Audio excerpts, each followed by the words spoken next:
Today is May 3rd, Ukraine Media Center Ukrinform continues its operation. My name is Vasil Samakhvalov. The 3rd of May is the day when in 1992 since 1992 is celebrated as the Day of the Freedom of Press, and it's logical that we will be talking with Nikita Poturaev this day, the chair of the Humanitarian and Information Policy Committee of the Parliament of Ukraine. Good afternoon, Mr. Nikita. Good afternoon, Mr. Vasil. Good afternoon. A very simple question. What about the freedom of speech in Ukraine as a country which is waging a war? How can we preserve the freedom of speech during this time as a basic value of the democratic society? Well, I have to say that I'm a bit surprised. I've seen the news today that we've made a huge leap. I think 20 positions ahead in the rating. We're currently at place 74 or 75 in freedom of media, in freedom of speech, in international rating. I was surprised by it because we understand that regardless the fact that we have freedom of speech of Ukraine, still the country is dangerous for the journalists. Unfortunately, many of our colleagues perished during this war or were otherwise injured during fulfillment of their duties. So yes, I was surprised. Obviously it was a pleasure for me to see that, but I think there might have been some bugs in methodology, or maybe they were existing before and now they were removed, and this is how we got this place in this rating. But I think that we should congratulate each other with this, and we should hope that we will be witnessing the growth of our positions in this respected international rating. This is what I would like to start with. I hope that within this period, more than a year, that the full-scale aggression is being waged by Russia, the invasion, occupation of part of our territories, this part of the territories unfortunately increased comparing to the early 2022. Still, I think that we've passed those tribulations in a worthy manner. I mean, in terms of freedom of speech or protection of rights of journalists, we don't have military censure imposed. We did not introduce it in no way, in no manner, not a single %. However, when you communicate with foreign colleagues, a lot of them are surprised how come during the full-scale frontal war no military censure is imposed in the country. Well, this is like that. I think that Ukrainian journalists, Ukrainian media, they are first of all responsible. Since the beginning of the invasion, we had no single case when a work of Ukrainian journalists or media would harm or interfere with the activities of the armed forces. Everybody is responsible, everybody acts professional. I see no reasons to implement any restrictions for the operation of the free media. Well, this is what I would like to focus on, and I'm actually ready to proceed to the answers to the questions of my colleagues. Well, please let us hear their questions.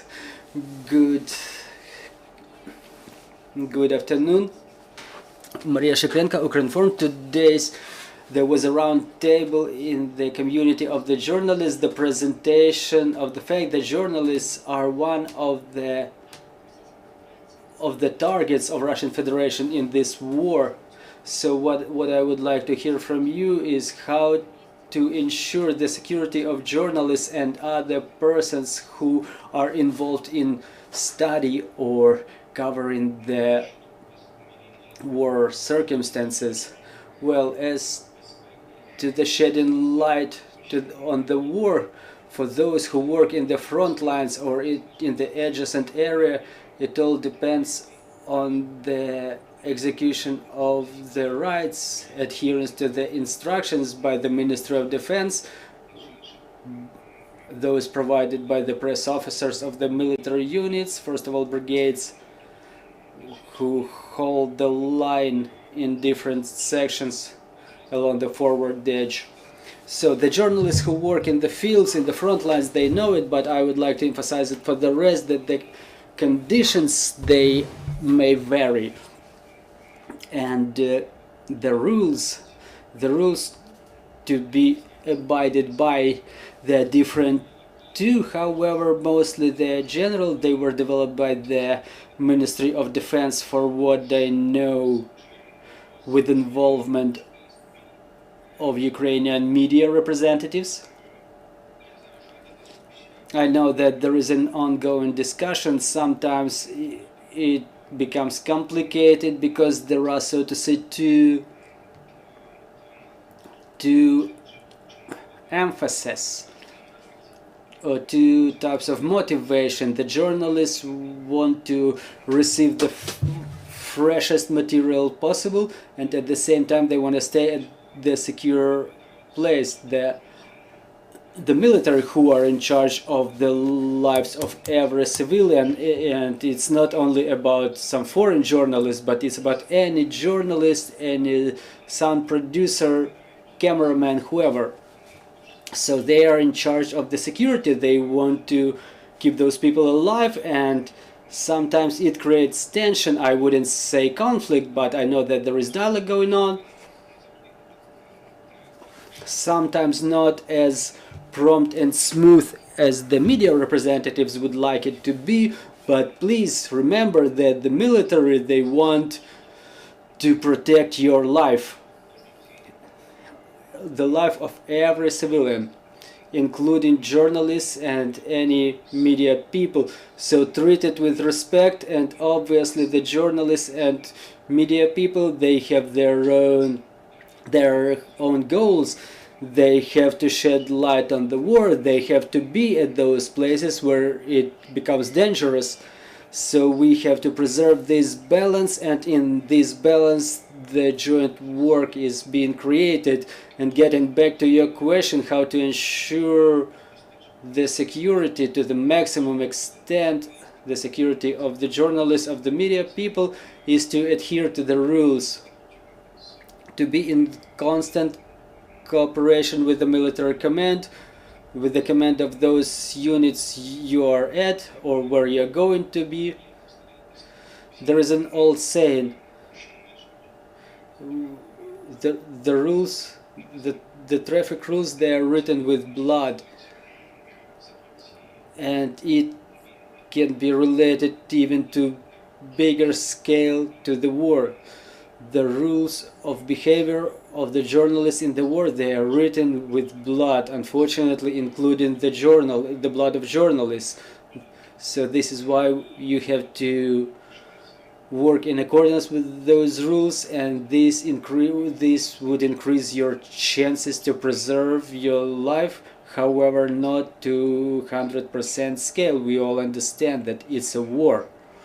After all, thank you very much for your answer. Maybe it can be done, I mean, the security of the journalist, maybe it can be somehow ensured on the legislative basis. Well, there is no way to do it, unfortunately, no matter how bad we want it, because you cannot contemplate everything by the law, and obviously you cannot envisage, you cannot forecast any situation or all of the situations in the front lines, in the forward edge. Sometimes there are counteroffensive operations, sometimes there are defensive operations.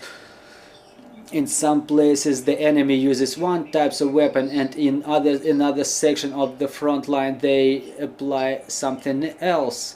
So unfortunately, on the level of legislation, the security of the journalists on the front lines cannot be guaranteed. Well, we will continue working on it. We will continue working on the matter of liability of the occupiers. We will increase it, but it's the matter of their prosecution in both Ukrainian and international courts. So getting back to the topic of the day, what are the top 3 main risks which could threaten the freedom of speech in Ukraine?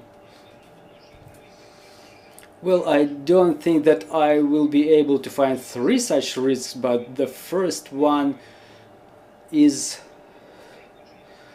that we don't want to believe it, and I hope it's not about to happen, but our first risk is our military loss, because we understand that in the occupied territories there is no such thing as freedom of speech, there is no such thing as security of the journalists, both professional and civil or public journalists. So the first risk is the loss of territories, and the occupiers come into more of Ukrainian lands where there is which becomes the threat for every Ukrainian citizen, whoever speaks Ukrainian, or even for those who do not. And obviously for the media,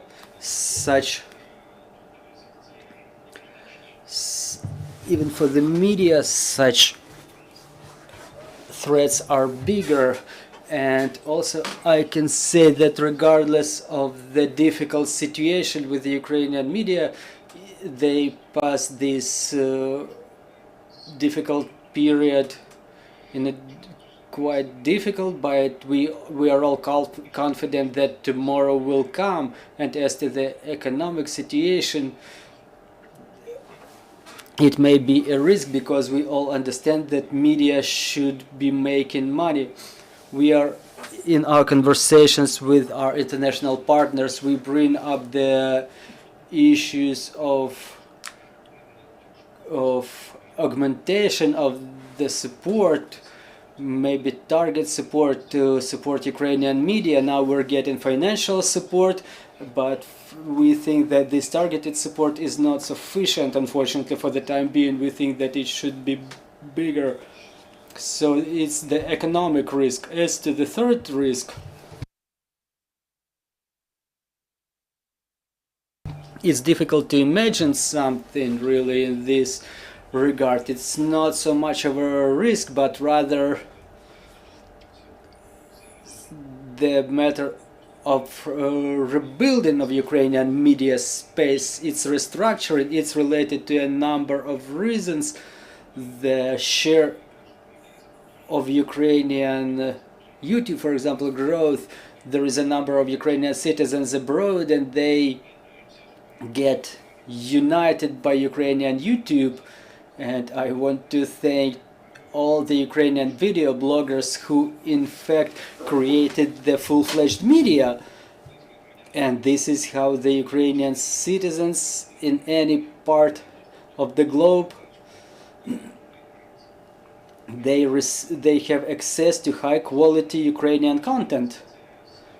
So it's not so much of a risk, but rather a challenge. The fact that Ukrainian media, they have understand that those changes are forever. Well, it was something that was manifested before the hot phase of war. It grew into something. I mean, the decrease of the role of traditional media and the growth of the role of internet media, we have to understand that it's forever. And we have to learn to work in these new conditions, because the new conditions, they will be permanent. This is how I would like to put it. Well, and then the last question about the risk balance, the new opportunities. Everybody understands that national marathon is the only right choice for the country which is waging a war, because there is no alternative. On the other hand, the critics say that it kills the industry. So where can we find the balance?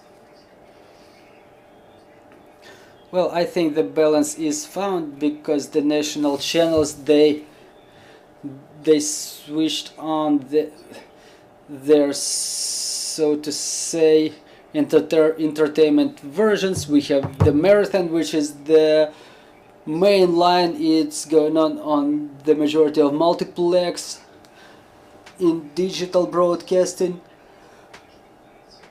Now I'm having a hope that multiplex MX7 will be opened, which will cover the border areas with Ukrainian signal. I mean Sumy region, Chernihiv region, and not only those, but also Volyn region, where we traditionally had this problem, where our citizens were forced to see the TV channels of the countries which are not that unfriendly, but they're aggressor and occupiers. So I think that the spectator sets the priorities for themselves, and the information block, well, it's mixed.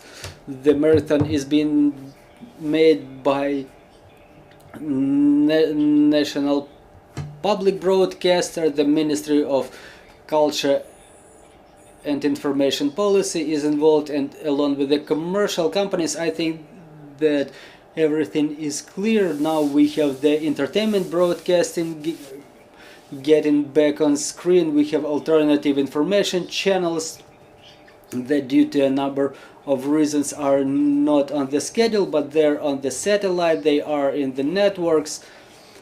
So we have quite a diverse media landscape, not only in information terms, but I think that it should be preserved like this, it should remain like this. And we all believe, as the economic situation is stabilizing, and what we also work on and that we believe in, as our armed forces will develop their success, the situation with the media will continue stabilizing, and Ukrainian audience will receive more media products. They will be of different quality, obviously.